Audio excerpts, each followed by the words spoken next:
All right, ladies and gentlemen. So today I'm going to be walking you guys through how you guys can make $350 a day with online fitness coaching. This is going to be a complete beginner's guide to give you guys a framework of specifically what I've used to get from basically wasting my first year, learning a bunch of stuff, not applying it, taking a year to basically learn shit, start my business, and then take my business seriously enough to then be able to scale to 10, 20, 50, and even $70,000 a month as an online fitness coach. And I'm going to show you guys how you can do pretty much a fraction of that just to get you to the point where you have some, basic income where you can support yourself, live the life you want to live, travel where you want to travel, and most importantly, have freedom with this. A big, thing that I love about this model is that you're online. You can kind of do this from wherever you want. Like for example, last winter I took like 2 months and I traveled all over the USA. I went to Arizona, I went to Thailand, I went to Japan, and I just got back from another trip. I was gone for like 3 weeks. I was in Texas. I did a little road trip. So I'm able to do this while kind of balancing my work and getting clients, signing clients, and to continually scale my business without it being a burden to travel to have that level of freedom. Okay, so let's jump into how this kind of specifically works. Okay, so if you're just starting out as a fitness coach, the goal you should have is simple, and that's to set up your business that actually gets clients quickly without needing to work your ass off to get them. To start, it doesn't need to get more complicated than that. Your goal is client acquisition. Your goal is not to build this massive backend or this crazy system. So in this video, I'm going to break down every essential component you'll need to set up when you're starting out, and I'm going to break it down simply and with action steps so you can get leads and even closes coming in within the next 7 days if you're actually committed and disciplined. A lot of people aren't committed and disciplined, so if you simply have that level of mindset, I hate to say mindset, you will be set for this. Okay, so let's jump into step number one, which is all about foundations. Okay, so number one, the first thing you have to understand when you're building your foundation is you have to figure out who you're serving. So when you're doing online fitness coaching, you're not helping anyone do everything. You're helping a specific group of people with something. Okay, so what most people don't realize is that business is not a game of what to offer, what to sell, what features to include. Business is simply a game of who. Business will always be people to people. If you can perfect exactly who you are helping and understand that person extremely well, you'll be able to dominate that niche. The person who knows the niche the best will be able to serve that niche exactly what they want. This is why selecting who you will help is one of the most important components of your entire business. You need to decide exactly who you're going to help. When it comes down to who you'll actually be helping, we always recommend making that as tight as possible and as compact as possible. Okay, so if you don't know what niching down is essentially selecting a smaller portion of a larger market you will exclusively serve. Okay, so for example, instead of helping anyone with anything fitness related, losing weight, gaining muscle, fitness, whatever, you are picking a specific niche. So in the fitness market, the most outer rim is, let's say, weight loss. And then within weight loss, there's women who want help with weight loss. And then within women, there's moms who want weight loss. And then there's menopausal moms who want weight loss. And this is a niche that actually a lot of my clients will do because it crushes. So this is just an example of being tight with exactly who we're serving. And, that is very important to do because just to list some reasons of why this is important.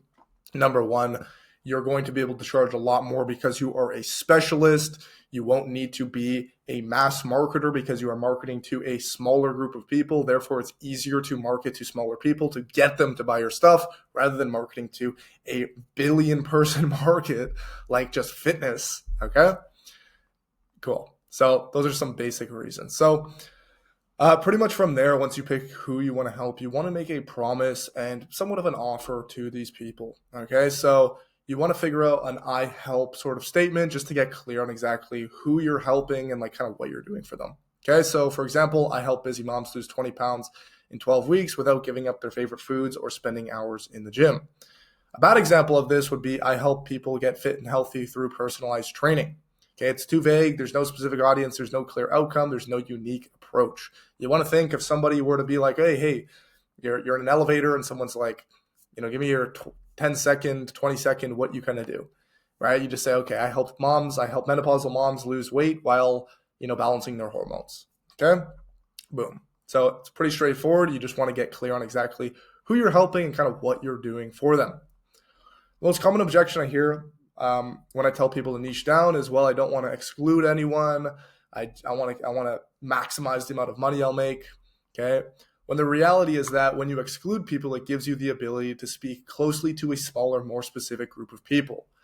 When the reality is that by excluding people, you gain the ability to speak closely to a smaller, like just more specific people in a sense. Okay. So think of it like this. Imagine you're at a public space and you have two choices. Okay. Situation A, you stand in the middle of the room and yell, "Hey everyone, I can help you lose weight," hoping someone will listen to you. Okay. Or situation B, you walk up to one girl and say, "Hey Sarah, I know you mentioned you were struggling to find time to work out as a busy mom.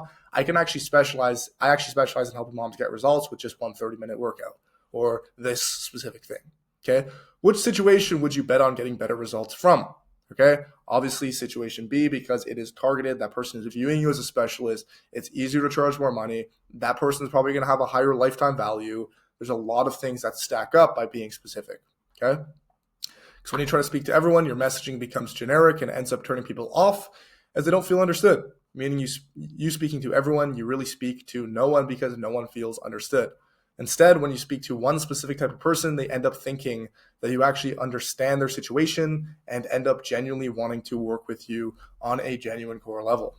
Okay? Cool. So the niching down formula is who you're serving, what you're doing, and how you're helping them. Okay? So who is your target audience? Okay? So be specific about your ideal client, their age, their gender, their lifestyle, their experience. I have a full bank of the best niches right now that are working. So if you go down, leave a comment, I'll respond to you and kind of give you an idea of what specific niches would work best. Or if you're thinking of a niche, I'll kind of point you in the right direction. Okay. And you want to kind of just take it and keep refining until you reach a very small but compact group of people. Okay. So too broad would be people who want to lose weight, getting better, people, women who want to lose weight, much better, moms who want to lose weight. And then the perfect kind of ideal, I would say tightness and radius on that would be menopausal moms who want to lose weight. Okay. And then you have what? So what is the problem you solve? Okay. So choose one primary goal. If it's fat loss, muscle building, strength training, balancing hormones, athletic performance, mobility, there's a lot of things you can do. Okay. But the level of pain a problem causes determines the value of solving it. Okay, if someone goes in and says, "Oh, I have stage 4 cancer, I need to be healthy again," that's going to be a lot more money at a hospital compared to, if you go in with a simple cut on your arm. Okay, because the pain determines the value of solving it. So you want to think of that in terms of what you're helping these people with. Okay, and then how is specifically your mechanism? Okay, so we know who we're solving, we know what we're helping them with, and how is the method of achieving the what, in a sense. Okay, so for example, what would be like, I'm gonna help you go from Mexico to Bahamas. Okay, that is the transformation. But the how would be, okay, we're going to get there from a boat. We're going to get there with a plane. We're going to get there with a helicopter. We're going to get there with a spaceship. We're going to get there with a submarine. There's a lot of different mechanisms. And some of them are more appealing than others. And a lot of the times with mechanisms, if you focus your marketing on your specific mechanism and you really hone in your brand and who you are and what you help people with around your mechanism, people are going to start to associate you with that mechanism. For example, I don't know if you guys know who Paul Saladino, the carnivore MD guy. Everyone, if they think of carnivore diet or if they think of raw milk, they're thinking of him. Okay, V-Shred with keto, you have to eat fat to lose fat. Okay, you got Anime Shreds. He's talking about herbal spices and this Japanese style of getting shredded. Okay, and then you got Liver King, right? So a lot of these guys that people associate of who they are and the central thesis of who they are around their mechanism. So you want to pretty much kind of have an idea. You don't have to, figure this out right now, especially when you're starting. This is something that you're going to get, more used to when you're kind of, doing it, shooting from the rim, shooting from the hip, etc. But when you have an idea, you have to run with it and then kind of build your central thesis around that so people can buy into it. If there's not like a core philosophy for somebody to buy into about why you're different, then people are going to be a little bit like skeptical in a sense. Okay. So example formula would be Busy Moms is the who, the what is fat loss, and then hormone optimization would be, let's say, the mechanism. Okay. So I help busy moms lose weight through hormone optimization. Okay.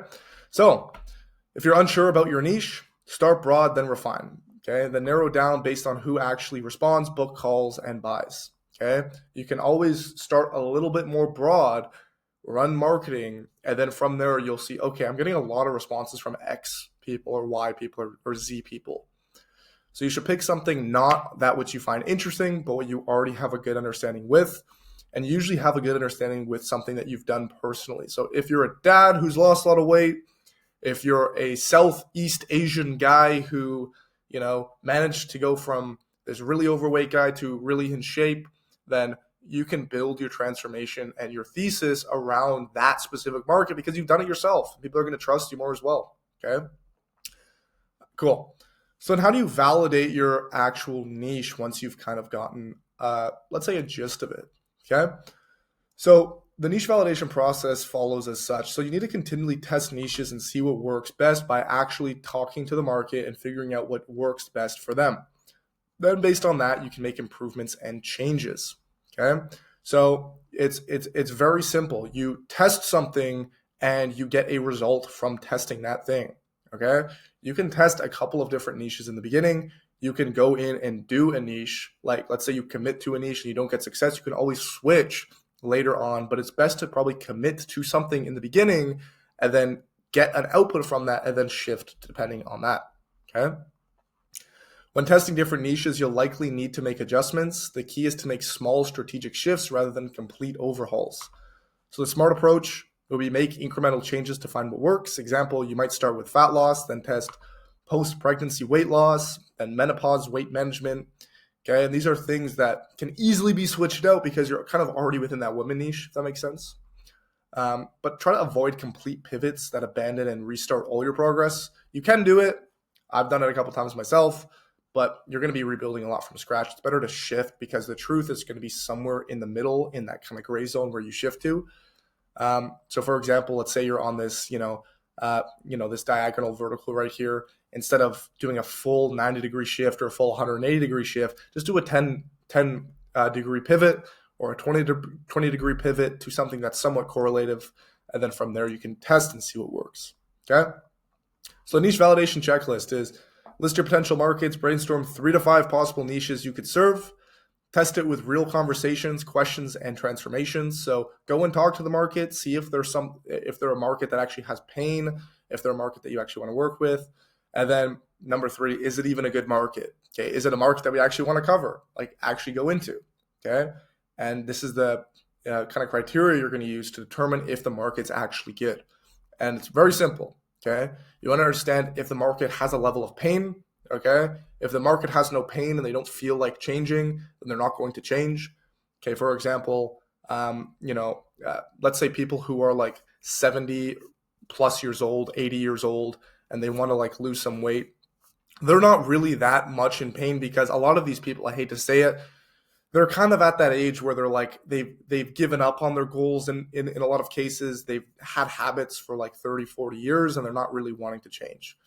But you compare that to, let's say, a new father niche or a niche where it's a new father, like a guy who just has some kids and he wants to be in shape for his kids.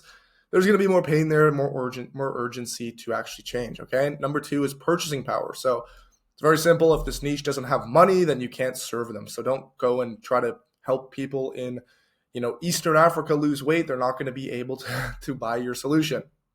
Okay. Number 3, ease of targeting. So do we have a way to effectively target them and where do they hang out? If these people are not on social media, if these people are not on Instagram, Facebook, whatever, LinkedIn, then it's going to be very difficult to reach these people. And we can't do things like ads or content or et cetera, because they're just not going to see it. Okay. And then the last but not least, is it a growing market? Is the market expanding? If you're in fitness in general, the market is kind of always expanding because more and more people are just continually getting fat. especially in the West, in first world countries like the US, the obesity rate is just growing and growing and growing. So you don't have to worry about this massively. But for example, let's say you're doing like some sort of offer that's outside of fitness and you're helping people who sell newspaper, then newspaper, as a whole, that newspaper industry, print marketing industry is kind of dying. So you get the idea of that. Okay. So if your selected market doesn't hit all the criteria, go back to your list and try a different market. Okay. So it's very simple. You have your simple customer discovery, and then you validate the customer, and then after you can build the deliverables. So don't start with building, start with this process right here of picking your niche, going and talking to the niche and seeing if there's validation there. Okay, cool. So now let's jump into actually how to create your offer. Okay, so based on your selective market, your offer will most likely either fall under helping people lose weight or helping people gain muscle. That's usually the biggest niches or the biggest offers within niches. As I stated previously, you should select the transformation you have the most personal experience with, as you'll already have insights and experience. Let's say you went from 300 pounds to 180 pounds, then fat loss is most likely the better offer since you've already have had insights and experience. If you have no idea what to pick, you can't go wrong with fat loss. Okay, over 1 out of 3 people in the US are overweight. Like I said, it's growing. There's a lot of people who are fat. Okay, so now when it comes down to your actual offer, it should have 3 main components. Okay, training, very simple. So what they're actually doing, nutrition, what they're putting into their mouth. This includes food as well as supplementation, and then accountability on top of that. For the most part, people are paying more for the level of accountability. Training and nutrition are kind of like they see these through like rose tinted glasses, because if I go and I get ChatGPT to make me a training and nutrition plan, it's not going to be that much worse or that much different compared to probably if I hire a $10,000 coach, for example. But most people are paying for that one-on-one, that attention, that accountability, and that feeling of, okay, someone's watching me, someone's motivating me to actually follow through with this. Okay, cool. So then how do you put a price on this actual offer? So when it comes to pricing, 99% of coaches get it completely wrong. They look at what everyone else is charging, do the same, charging a low ticket monthly retainer, $100 a month, $200 a month, $300 a month, whatever. And you have to realize people don't want to buy fitness coaching. They want to buy the transformation. Your program is simply the vehicle to achieve it. Okay, let me repeat that. They don't want fitness coaching. They want the outcome of fitness coaching. Okay, people don't want a Ferrari. They want how the Ferrari makes them feel. They want to drive down the main street at night, with everybody looking at them and feel that status. Okay, therefore you should not price per month, but for however long the transformation will take. You shouldn't price your thing based off of, okay, it's going to be 5 months, therefore, it's $200 a month. You should be thinking, okay, if you want to lose 100 pounds, then I'm going to be charging you differently compared to if you want to lose 20 pounds based off of the transformation, because that's what they want. Okay. So how do you determine your pricing? So step 1, estimate the cost of each component of your offer individually. Okay. So the training program, design and delivery, nutrition guidance, meal plan, weekly check-ins and accountability, support and problem solving. Step 2, calculate the total cost of bridging the entire gap over the full duration. So example, if your monthly value is 600 and the transformation takes 5 months, 600 times 5 months would be, let's say, $3,000 up front. And this is going to be very much so dependent on how long, like I said, it's going to take to deliver that transformation. And this is the biggest problem I see with so many fitness coaches, is they have a guy who joins the call and who inquires about losing weight. And let's say this guy wants to lose 100 pounds. And to lose 100 pounds is probably going to take a year, minimum, okay, maybe a year and a half. And yet they'll go and pitch these people like a 3-month fitness program. Like, what's that really going to do? Like, sure, you can go pitch 3 months and then maybe go for an upsell. But in that case scenario, you might as well tell that person, hey, listen, it's going to take us a year and a half to get this weight off. If you're 100% serious about this, then for the year and a half, I can give you a discount if you pay for the year and a half up front right here. And just go for that full, payment right there. And that's actually going to be more helpful to them, because they're not going to lose, maybe they'll lose 20 pounds in 3 months or 30 pounds. Okay. But they're not going to get their full transformation. Okay. So, so go and pitch someone You pitch people depending on how much help they specifically need. And you can't have a blanket, okay, you can't pitch the same thing for everyone. This is the biggest mistake fitness coaches make. Okay? Cool. And when you're charging high ticket for these people, so you do want to try to get a decent amount of money from these people. You don't want to be doing $100 a month, $200 a month, $1,000 up front. It's a waste of time. You want people to be spending anywhere from $3,000 to $7,000 to $10,000 up front with you, because what happens is people are going to be more committed. They're going to be just higher quality people that are more committed to reaching that goal because they obviously invested. You're now going to have more revenue because you're simply just charging more. You can spend that back into your business, making your systems better, making your marketing better, promoting case studies, and then the clients are going to achieve more success as well because they're more committed, and then you can just continually funnel that back into more high ticket pricing. So you want to continually be charging high ticket. So the key principle is that your price should always reflect the value of the outcome, not necessarily the time or effort it took you to deliver. Okay? The value of the outcome. Okay? So for example, if you were to get on a call with someone and you were to ask them, okay, how much, like if you could pay $10,000 right now and lose 100 pounds like instantly, would you pay that $10,000? Okay? Most people would say yes. Okay? So now you've got to figure out the semantics in terms of, okay, what is the gap here to get these people to say yes, because they clearly value that outcome at $10,000 or potentially more. So charging based on time and effort is why most business owners become enslaved to the same degree, or oftentimes worse, than most people do to working a job. That's why we aren't here to be like everyone else and offer the typical meal plan, check-in, workout packages for $200 a month. We're here to be the highest quality option available. You want to be the Porsche GT3 RS in the space, not the Nissan Leaf. You want people to be like, oh my God, this guy is the number one guy in the space to help me. Therefore, I'm going to go and invest with this guy because I know he's going to help me.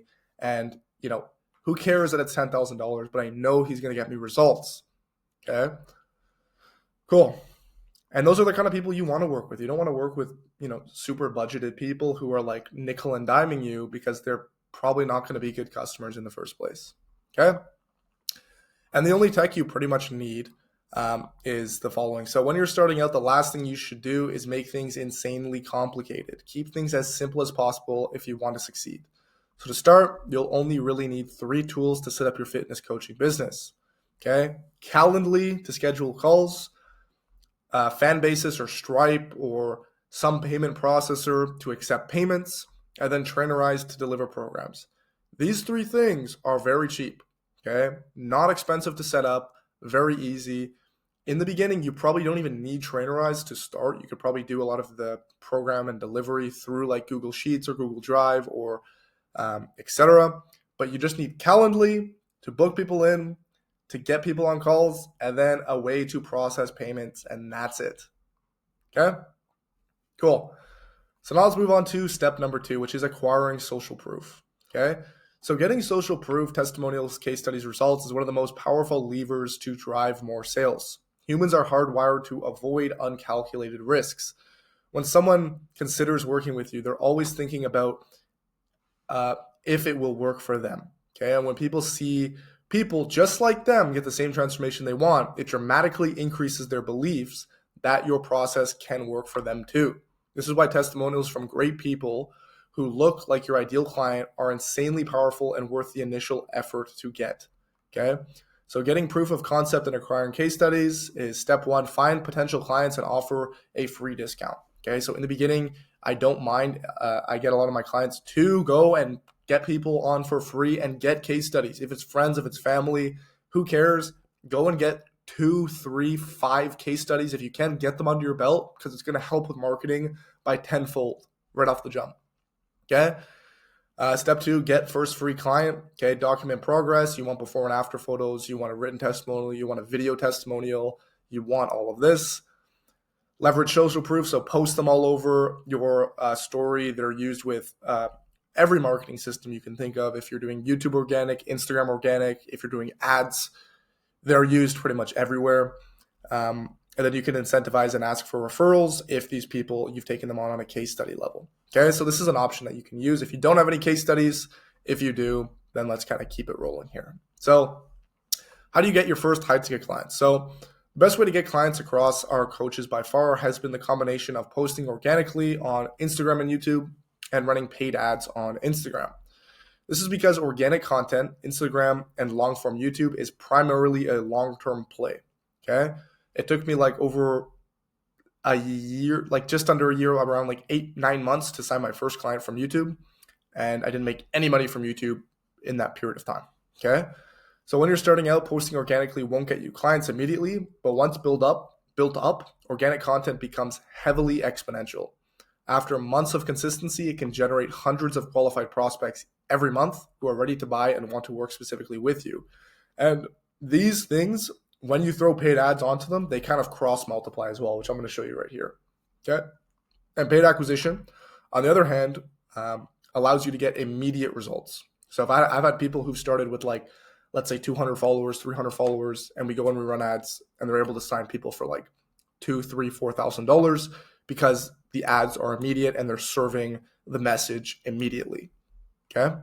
So even on a relatively low budget, we're able to schedule 15 to 30 sales calls a month with potential clients for people who are starting out with this. Okay. So it provides fast ROI while your organic content system pretty much builds up and builds momentum. And it generates cash flow to reinvest into your business and to continue that organic system. So paid ads fund your growth while organic builds your long-term assets. And once you're at the stage where you have organic pumping and you have ads pumping as well, you can really scale incredibly hard because like I said, the ads feed the organic. If you're running ads and you're getting a lot of people who are just in your ecosystem, watching your stories, etc., they're going to click on your YouTube. They're going to watch some of your YouTube videos before they book a call, and that's only going to nurture them even more. There's a statistic that people need to see around 7 hours of you before they feel comfortable enough to move forward and actually spend money on you. And you can do this through short form content, etc. But YouTube is extremely powerful, especially when you're running ads, because it's just kind of taking the mass amount of impressions you can get for not that much money with ads, and then just funnel them over with your YouTube and get people in there. And most people who PIF, who pay in full, who are paying $3,000, $4,000, $5,000, have most likely watched a long form asset of yours on your YouTube. Okay. So by implementing them, you get the best of both worlds, immediate results, and sustainable growth over time. Okay. So let's jump into the organic content strategy. So when you're starting, you need to leverage your entire circle. Post on your personal account about fitness coaching. Don't open a new account with 0 followers. Don't have to do it. Trust me, I get that question all the time. You need as much traction as you can get right now. Don't open new profiles and start from ground zero. Okay. So the content strategy is pretty much simple, pretty straightforward. 3 to 4 posts minimum per week. 25% of that would be some sort of documentation. So documenting your own workouts, what you're eating, your fitness journey, behind the scenes. This is just like giving people a day in the life, kind of in a sense of what you're doing.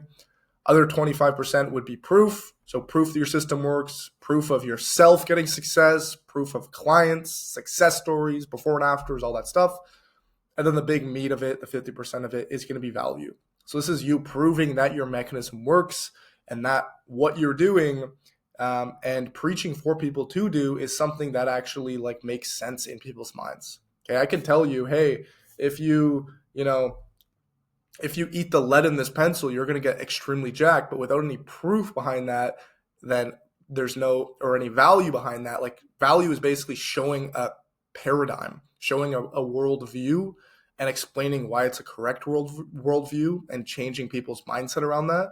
So you do have to kind of like really much so focus on value and not like people are like, oh, I'm going to do entertainment. I'm going to go and do day in the lives. No, value first. Trust me, people are not going to work with you because you're the most jacked person or the most in shape guy or that you have the most day in the lives. People are going to work with you because you give value and your value makes sense and you're changing their beliefs. Okay. So test a ton of different content types, styles, topics, formats, etc. And once you find something that works, double down on it. So For example, I found that YouTube videos where I'm talking like this on a Miro board or on a Google Doc simply perform the best. Okay, so what am I going to do? Am I going to go make a day in the life video? Probably not. I'm going to do this if I want people to understand kind of what I do and how I do it. Okay, for you, on the other hand, maybe you're getting a lot of success with talking head videos. Maybe you're getting a lot of success with stories rather than Instagram Reels. Okay, so there's you can do this with thousands of different things: hooks, body styles, CTAs, like so many different things organically that you can test and kind of just figure it out from there. Okay, and then stories are very important. So when it comes to stories, more people are going to view your stories than they're going to watch you organically when it comes to Instagram. So when you go on Instagram, the first thing you see is the stories on the top. And most people are going to watch the stories before they scroll down. Okay, so you want to make sure that you always have something on your story. Okay, and what you should have on your story is transformation of clients, poll stories. So ask people about their struggles, their goals. This also gives you a good scenario to DM, Q&As. That's a great way to display value. So ask Q&As. People can ask questions and you can just give them value right there. And then behind the scenes, showing people some mechanism stuff, showing people your day in the life. This is kind of the same thing with this. Okay. And then same thing, DM strategy workflow for inbound, pretty straightforward. If people are responding to your polls, your stories, your Q&As, there's no harm in DMing people. There's no harm in doing that. So please don't feel like you have to wait for them to be nurtured. DM them, have a conversation, and they'll still be nurtured. They'll still take action on their own. So the workflow is IG story with CTA. Okay, so you have a transformation, a poll, etc. They take action. You have a conversation. You have a good, you're asking good questions. This gets into appointment setting and sales and all this sort of stuff, which I have other videos on. You want to talk about goals, pains, desires. You don't want to drop price, and then you want to pitch them on a call. I don't mind sometimes if there is an intermediary step here where you pitch them a free training video and you just say, hey, I'm going to send you kind of a free breakdown video of X, Y, and Z. And then you just send them a video asset like a YouTube video or something. And that just gets them more nurtured to try to get them on that call. Cool. And then now let's talk about paid ads. Okay, so the second client acquisition vehicle is going to be paid ads, specifically on Meta. So that's Instagram and Facebook. Paid ads are one of the highest leverage and most consistent methods of generating attention we've seen across our clients who are fitness coaches. Okay, so paid ads, we spend $15 to $20 and we can get 1,000 targeted impressions instantly. When posting on organic, the same amount of impressions could require 5 to 10 hours of work. Okay. So paid ads versus organic. Paid ads are linear, predictable results. Leverage, we scale with money.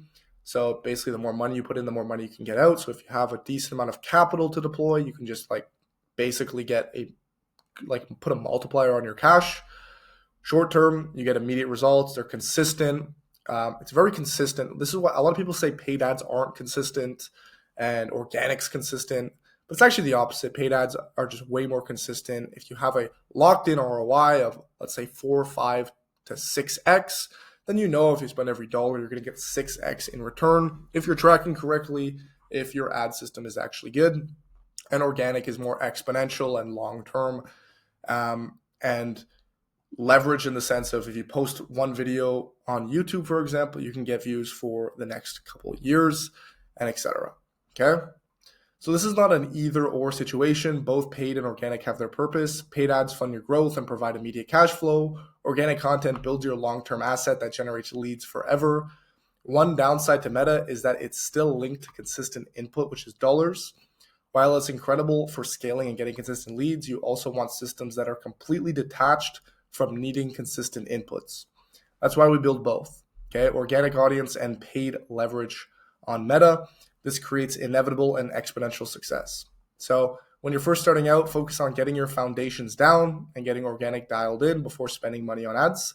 So you can have, when I say getting your organic dialed in, this is simply just understanding, okay, if someone clicks on my Instagram, does it look like I'm a fitness coach? Is it clear of what I do and how I do it? And is there maybe a couple case studies there?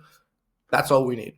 I'm not saying we have to have a bunch of followers or viral videos. I'm just saying that if somebody were to click on an ad and go to your profile and say, okay, I now have an idea of what this guy is doing, and it's not lowering my trust. It's only increasing my trust. Doesn't have to increase it a lot, but just shows that, okay, this guy's in my niche. He maybe has an idea of what I'm doing or what I'm wanting to do.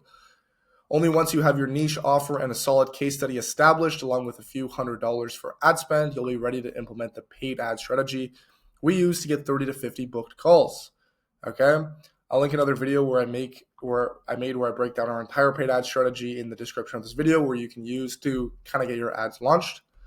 Okay, and take every call you can. This is a big one that I see. So lots of gurus will tell you to make sure that all your leads are qualified and that everyone needs to fit your ideal client profile, or you shouldn't even talk with them. While that might be true much later on, if you're just starting out, the truth is you need to take every single call you can possibly take, okay? Because all that's going to do is just make you better at sales, make you understand more about your ideal client profile. Even if they're outside of your ideal client profile, you're going to still have an opportunity to pitch someone on something that could be fitness related, and that's just free cash in a sense. Okay, so it's just a win-win. There's no downside really. You kind of potentially make money and you are able to close someone, or you don't, but you learn maybe a little bit about sales, maybe a little bit about client psychology, consumer psychology, etc. Once you have too much volume of bookings coming in, then and only then should you add friction to your process to get higher quality at lower volume. Okay, so in summary, select your who, select your how, select your what. Okay, create your offer, make sure you understand pricing, have your basic tech stack.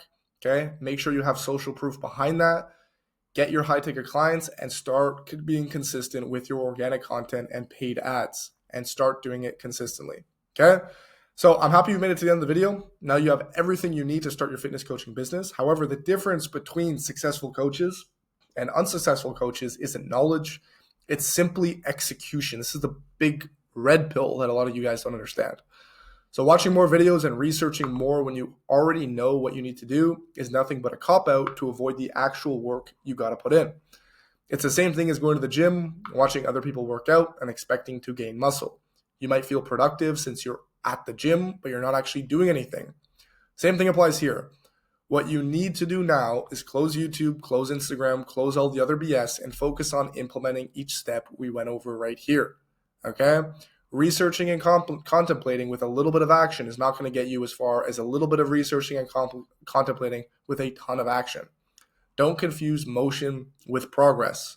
At this point, you have the information you need, so stop planning, stop researching, stop overthinking, and start implementing these steps right now to get to 10K a month with your business and start living the life you want to live and start taking action. And trust me, I've gone through the trials and tribulations of waiting and researching and researching. It doesn't get you anywhere. You have the idea of what you need to do. Now go take action and start seeing some return on your inputs.